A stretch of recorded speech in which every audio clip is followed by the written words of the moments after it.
Hello, this is Black Shades reporting for duty. Yeah, today's video is about finding love in a dance. And, so many of us, Black Brits, we go to the dances, and from way back when going to a dance was the place where you would meet your other half, you'd probably end up settling down and, you'd be with that person for years. Yeah, it used to be really nice. I remember going to dances way back when, and all it used to take was one little look. The guy would come over, you would dance all night. By the end of the night, you end up exchanging numbers, and you ended up living together for years. It was most bizarre. But that doesn't happen today. And I think a lot of people still have that mindset that it might happen. They still have that hope and that dream that it might happen way back then.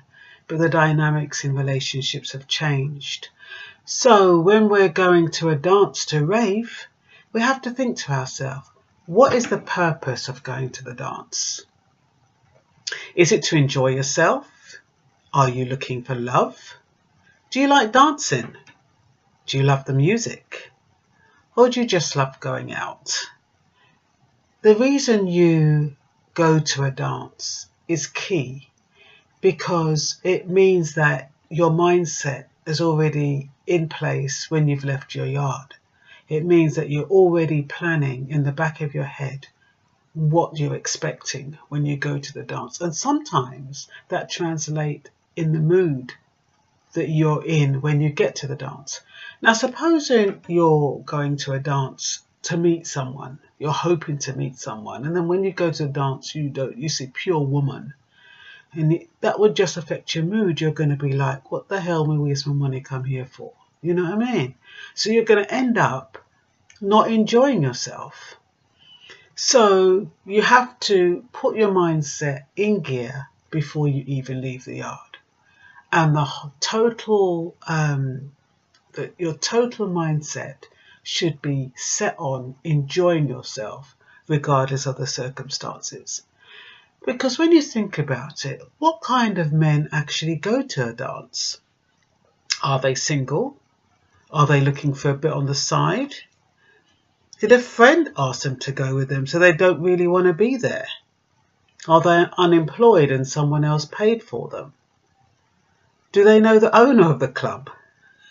Or do they know the DJs? Supposing they have unhealthy behaviour like narcissism, aggression, or an addiction. So when you're thinking about going to a club, don't automatically assume that all the men there have got it together. So we have to ask ourselves now, what kind of man are you going to attract? Now that depends on the way you're perceived. Is your face set, and miserable? I remember when I went to see Freddie McGregor the other day, and there's people who paid for VIP seats. I think they probably paid about 45 quid for a VIP seat, and it meant that you could sit in front and get a full view of the artists. Anyway, Donna Marie came on stage and she looked at the front and the people's long faces, and she said, what you come out for? You never come out for you enjoy yourself. You never pay for your seat.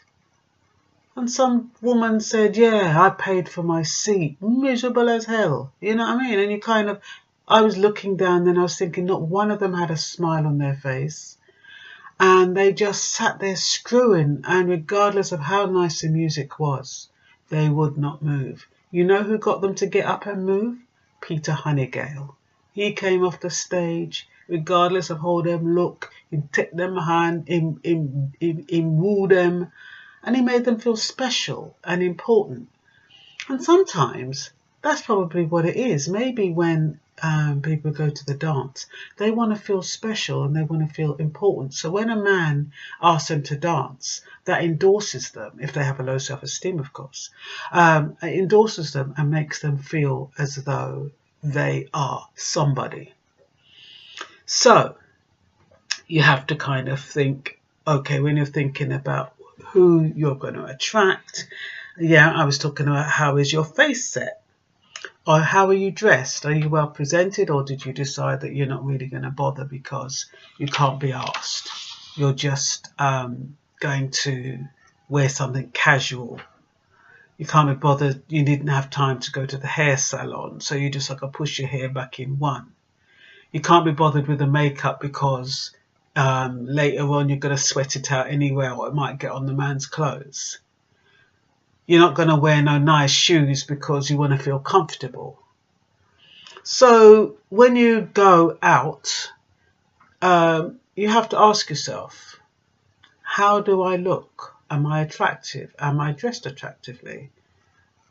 Do I think a guy would fancy me the way I'm dressed when I can't really be bothered? Because I tell you something, some people go out there and them dress, and oh, when them foot up on them are stepping at them heels and them look a dress, and you see the man them head I go, so you know, they can't even help themselves. So yeah, so if you're wondering what kind of man you're going to attract, it really depends on your presentation and how well dressed you are, whether or not you're sexy or provocative. I mean, if you've got on a little sexy number and your boobs are out, and you know it's shot up just past your crutches, and you know you got long eyelashes and long nails, and you have some sexy glistening lips, and the man, yeah, you're going to attract a certain kind of man. That man's going to want to hold you in his arms and not let you go all night. So yeah, but there again, that type might not attract all men. That type might just attract a small segment of men, because some men, when they're looking for wives, believe it or not, they're looking for the duller looking type women. And I remember when I was holding this forum called Talking Blues, and I'll never forget, there was this really good looking guy, and it used to be mostly men that used to come there, and they used to vent, and we used to talk about relationships, and he said that he married his wife because she wasn't attractive, and it meant that nobody would look at her. And I'll never forget that statement. And I've heard that statement quite a lot, that men want women who are safe, who look ordinary. They have to look half decent, I guess. They couldn't look scruffy or dotty, but they have to look, you know, maybe you know, Christianish or whatever. I don't even know what type, but they have to look professional and have that look. Wives have a look. If you look at wives, a lot of them have a certain look about them, whether it's a prim and proper look, whether it's a staid look. You know, a lot of wives, unless they're celebrity wives, I'm not talking about celebrity wives, I'm talking about the regular wife. The majority of them, I'm not saying all of them, do look quite ordinary. And men like that, because they don't have to worry about them. They can say, well, you know, my wife, they're a woman. Nobody's going to really look on them. So, depending on what kind of man you want to attract, you could look sexy and provocative. Now, sometimes your personality is a big part of the type of person you're going to attract. Is your personality warm and friendly, or are you boisterous and loud? Or are you miserable and unapproachable? Some of these women that you see go to these clubs and just stand up, and their faces, it's just like no little smile. No wonder no man ain't going to ask them to dance, and then they'll go home and say, "Cha, the dance was no good," you know, and blah, blah, blah.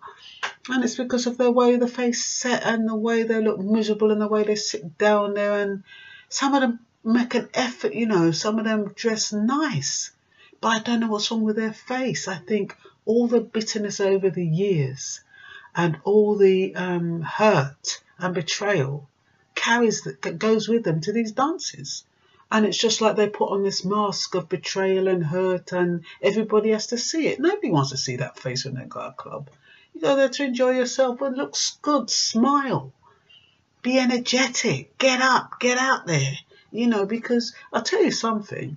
You know, like in the olden days, I say the olden days, but, you know, men used to like women who were prim and proper and hard to get. Now men just can't be asked.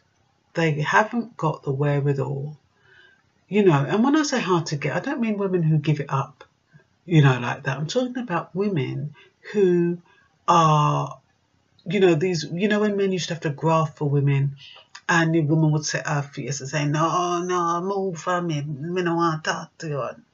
Or don't, you know, just leave me alone, you're not getting my number. And then the man just persist and sweet talk her until she give him the number, and then boof, job done. But what I'm saying is now, men are looking for women who are approachable, warm, and who don't seem to have a problem or an issue or no weight on their shoulder. So no point going to a dance and think that a man is going to be grafting for you, and if you're set and you look like you're constipated, it ain't happening. So you have to ask yourself what kind of man, now we're not talking about what kind of man you're going to attract. We're talking about what kind of man do you want to attract. And if so, would you find that type of man in a dance environment? I'm not too sure. Like I said, you know, if somebody's been invited by a third party or they're having a birthday there, then, or maybe. But, you know, most men that go to dances, they're either, you know, they've probably got their woman at home and they've just come out to, you know, because they're in the midlife crisis, or they're just looking for an endorsement, or, you know, they want to know if they can still pull. You know, a lot of those men that go to dances, you can tell them, especially when you go to places like Apollo, it's like a bloody meat market. You know, a woman will go in there, and I'm not saying the music is nice, and I know if you want to dance, providing you look half decent, you're guaranteed to get a dance at Apollo. But it's like a meat market. It's like the men surround the perimeter. And it's just like they're looking at every woman that walks in. Like it's up to them who they want to choose. Come like the woman don't have a choice. You know what I mean? And they're looking as though every woman there is available. They're not thinking that some women are going there for the same reason some men are going there. Because it's a party, because they're supporting their friends, they just want a night out, they just want to dance. They probably have the man yard too. You know what I mean? You don't have, because you're a woman and you're going to Apollo, it means you're single. You know, a lot of these men also think that when they say a bunch of women, all of those women are single. And they have the pick of the crop. It don't go like that. Not every woman that goes to Apollo or dance, any dance, is single and is looking for your man. So men, if you're listening to this, you better get that out of your head for a start. Anyway, going back, I keep getting distracted. But what kind of man do you think you want to attract, and would you find them in a dance environment? That's what I said before I got distracted. Well, it depends on your aspirations and your type. Who is your type? Is he tall, dark, and handsome? You know, does he have to dress well and be well coordinated? What would his personality look like?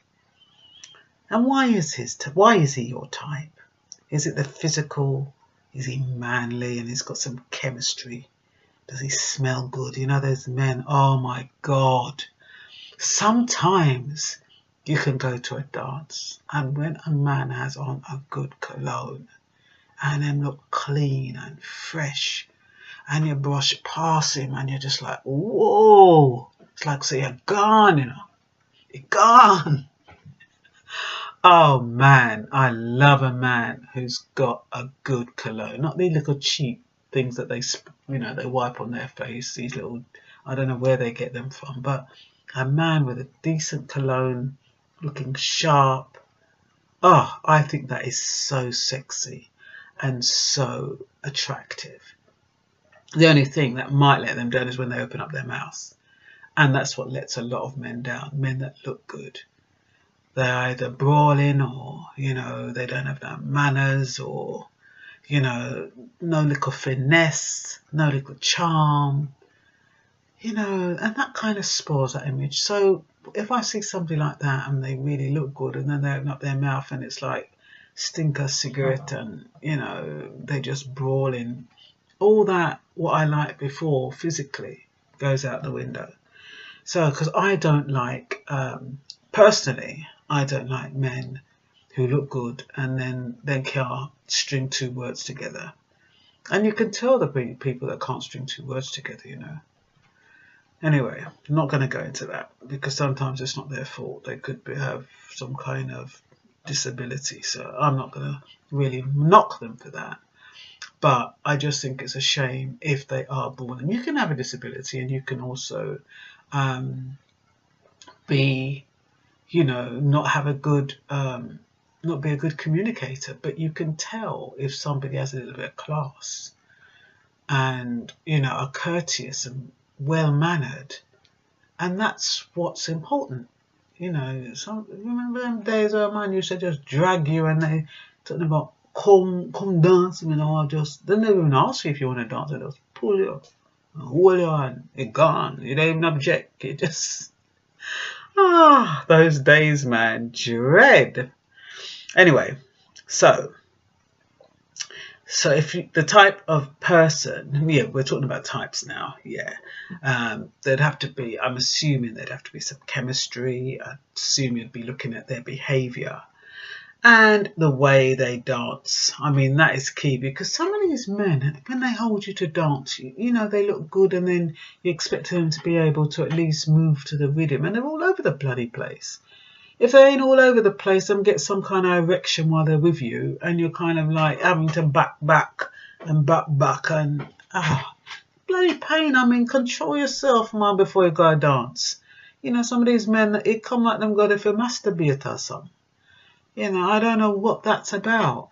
But, you know, that this part isn't even for women. But I'm sure you, well, I shouldn't say I'm sure. But some of you must have experienced it. And it feels very uncomfortable when a man has an erection and he's pulling you to dance. So we don't want that. And I'm sure you don't want that in your type. So the way he dances is a real key because a lot of the times when they dance, that is what swings it. You know, if a man, even if you don't like the way he looks, sometimes, you know, if him can hold you and move in a way and just, you know, knows your body and everything. And some men are just instinctively good dancers. And I think that's important in developing that chemistry and that thing that is gonna form love later on, if you're gonna find love in a dance. So you've met your type. How do you respond when he approaches? So you see a man across the way and you think, he's nice. And, you know, he comes up to you, he's working his way, he's trying to check your behaviour, kind of check to see if you turn away enough, man, or so he doesn't have to waste his time and embarrass you. So you're trying to smile at him and give him the come on. And he's taking quite a long time to get the hint. So when he approaches you, what are you going to do? Are you going to play hard to get? You're going to like, you know, I don't really want to dance, or my foot's hurting me, or I don't dance with strangers. This time you like the man, you know. Oh, I'm here with my girlfriend. She's not dancing with anybody. I don't like to dance and leave her by herself. Oh, all these bloody excuses. Yeah, so is that what you're going to do? Are you going to play hard to get? Or are you going to be arrogant because you don't like the way he looks? Now, providing he's not dirty looking and he doesn't look maddy, and, you know, he looks half decent, you know, I don't think you should ever scorn someone. You know, you can decline politely. But, you know, pushing up your face or pushing up your nose or putting up the hand, that's not nice. That's not nice. It takes courage for some, you know, men to come over and ask women to dance. And I'm not saying you have to dance with everybody because, you know, one thing I notice with men, normally, if you ask them to dance and you can dance sweet, them not let you go. You end up dancing with them all bloody night. And even if you don't want to. So it's no point dancing with somebody if you don't like them, because if you're in a position when, you know, they want to dance and dance and dance because you dance good, then you can't get rid of them. So you need to, you know, the whole point really and truly is to find somebody who, you know, who could be a potential partner then. Even if you're not looking, he could be a potential partner.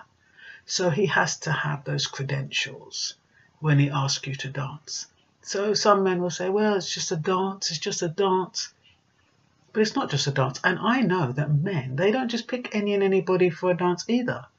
They really scrutinise, and they look around and they look you up and down from your head to your foot to see what you've got. They even see what you have on your foot. In that quick scan, they scan you as you're walking by. And then later on you see them watch you to see if you're with anybody, and next thing you see them just like a little lion, and circle and circle, and then they work their way in before they ask you to dance. So it's usually taking a lot of work and, you know, what they call that work, scoping, in order before they come and ask you to dance. So, you know, let them down easy, have a little chat with them. You don't have to dance with them, you know, but you can have a little chat and tell them why you don't want to dance, and so they don't have to feel embarrassed. And you know, sometimes the object of your affection has sent a representative to see how you're going to respond. Did you know that? Sometimes they do that, you know, to see how you respond, to see if you've got manners, to see if you're going to run up your mouth, to see if you're going to shoot your mouth, or, you know, turn your eyebrows, or cuss the person, or turn your back, or whatever. Because all of those things determine whether or not you're a lady, or whether or not you're less than a lady. So it's always important to be welcoming, courteous and polite when somebody approaches you in the dance, because you never know who they are and where they come from, and, you know, what might transpire in the long term. You can't always go on the visual. The visual is nice, but you can't always go on it. So it's the end of the night, and has he done anything to turn you off? Does he curse a lot? Is he grinding against you too hard? Has he made any sexual innuendos? Is he sweating all over your nice new dress? Is he lacking in self-control and decorum? Or conversely, what has he done to turn you on? Is he warm and attentive? Does he smell nice? Has he offered to buy you a drink? Does he look clean? Is he well-mannered and courteous? Is he attractive, and does he have a nice smile? Most importantly, when you're dancing with somebody and you dance with them more than once, I know there's loud music, but try to extract as much information as you can from them. At the very least, you should get his name, the area that he lives, and what work he does.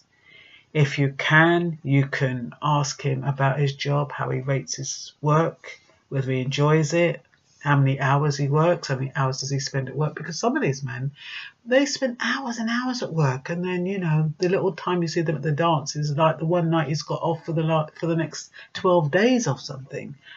So you can find out. I mean, it might not bother you, but it's good to know. And you is he married? That's important. Is he going to tell you that he's married? Or is he going to tell you, oh, he's having difficulties at home, they're separated, you know, they don't get on? Or is he single? Ideally, you'd like him to be single. You don't really want somebody who's in between, because you never know whether or not whether they're stepping in or out. How many children does he have? You don't have to roll these questions off after one after the other like you're some kind of interrogation. I'm assuming, you know, this would go back and forth, but you could kind of say, you know, have you got any kids then? And you might say, yeah, I've got 2 or 3, and you can say, well, how often do you see them? And he might say, oh, I live with them, or, you know, I only see them once a week because, you know, me and the mother don't get on, and or he'll say, I'm looking after them because that was, you know, how the court settled it. He might say, I don't have any kids. And he might say, and then you could say, do you want kids? And he might say, well, you know, keep firing blanks. Or he might say, it just hasn't happened yet. But you can get quite a lot of information without being too pressurized. And it is important to get those. It is important to know, because you know, once he's danced with you a few times, he is going to ask you for your number, especially when the flow is going so nice. So, is he a vegetarian? Would that make a difference? You know, are you a vegetarian? Do you mind somebody if they eat meat? Does he drink? How much does he drink? Does he gamble? How much does he gamble? You know, it's really, really difficult, because these things take ages to find out if you're not careful.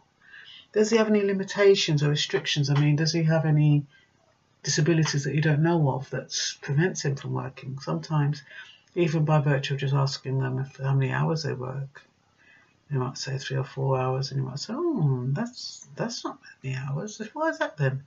And they might just say, oh, well, you know, I've got a problem with my knee, I've got a problem with my leg, or I can only do a few hours a week.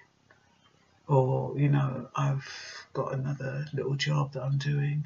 You know, you can get quite a lot of information without being too intrusive. Nothing worse than somebody sounding like some kind of Columbo business. Nobody likes that. I don't like people asking me one question after the other, after the other, after the other. So it's not like that. You know, if you know how to communicate properly, it should flow nicely, so he doesn't feel as though it's an intrusion, and it comes like a conversation that you're both benefiting from. So once you found out all you need to know, is he worth getting to know? Do you feel comfortable with him? Do you feel comfortable enough to share your telephone number? If so, you're well on your way to finding love in a dance. But please be careful, because it's not always that easy.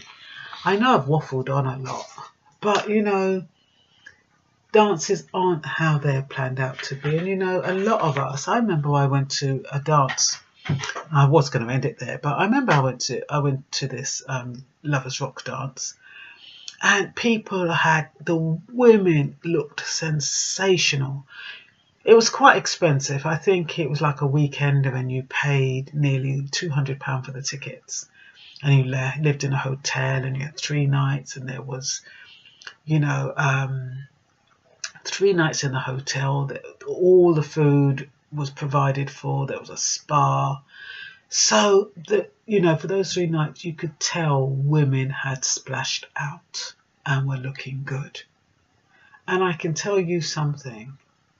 All those women paid nearly £200, and I could count how many men there were on one hand. And what I thought was unfair is that the compare of the night kept saying, don't worry girls, a coach full of man I come tomorrow, a coach full of man. And to me, I found it quite demeaning. Not for me personally, but I found it demeaning because the implication there was, number one, all of those women had come looking for a man, and that is how they would enjoy themselves. But sometimes it's just nice to have male presence. I mean, that's balance, that's karma, that's an equilibrium. You know, even if it's just to be in male presence, there's nothing wrong with that. But the way he made it sound, it wasn't pleasant at all. And needless to say, through the 3 nights, no coachload of man came. And I just think, you know, the men were not prepared to pay 200 quid, you know, to go, and especially by themselves. And then if it's a few men, you know, they ain't paying 200 quid, love. They ain't paying 200 quid.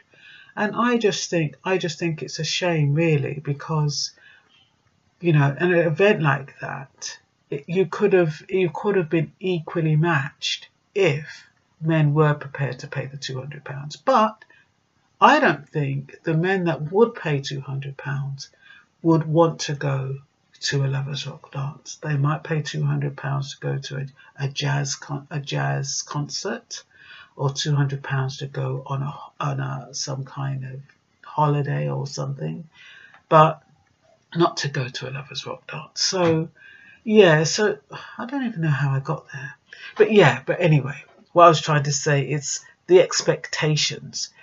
The expectations that people have when they go out. So I'm going to end it here, because all I want to say to you is that if you are going to a dance, go to enjoy yourself. If there's one man there, you still dance the same way. If there's 50 men there, you still dance the same way, because I tell you, whether there's 1 or 50, if there's 50, there might as well be 1, because them don't have no little whatever. You know what I mean? So you need to know, say, it's not the quantity, it's the quality. And sometimes you don't even have to go to a dance to find the quality. And sometimes you can find the quality in a dance. So just be patient. So that's it for now. I am going to sign off, and it's over and out. So ciao for now. This is Dark Shades.